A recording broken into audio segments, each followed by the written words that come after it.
let's talk about Marcus Carroll.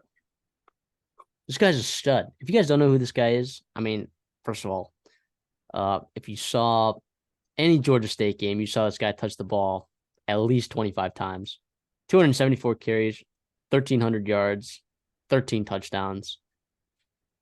He's a really good ball player. He enters the transfer portal. Could be another one of those guys that transfers to an SEC team that has a big impact, aka Cody Schrader, aka Ray Davis, aka Jameer Gibbs.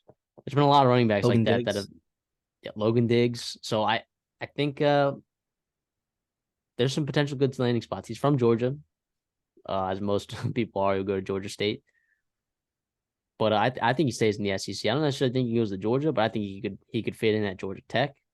I think he could fit at a bunch of SEC schools, Kentucky for that matter. I think uh, Missouri. When Cody Schrader gets out of there, I think there's some really, really, really good spots for him in the SEC and Georgia Tech as well.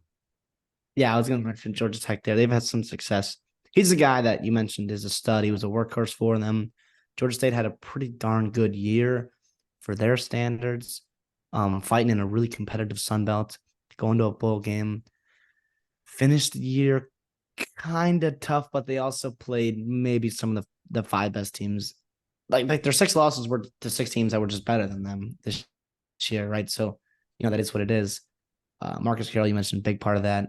Going to be a tough loss. Retention is such a tough thing here, especially for not none of the top tier programs. You saw a guy like Ashton Chanty, Boise State did whatever they could to keep him in home. I think the NIL structure there is a little bit better than Georgia State's.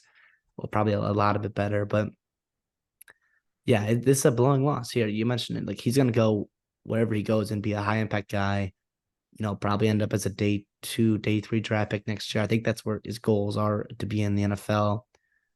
It's unfortunate that he's leaving the Sun Belt as we are biggest Sun Belt show ourselves. We followed Georgia State pretty closely all year.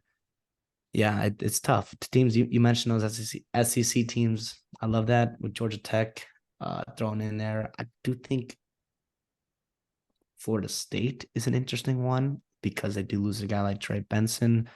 Um, and they did have someone transfer out as well.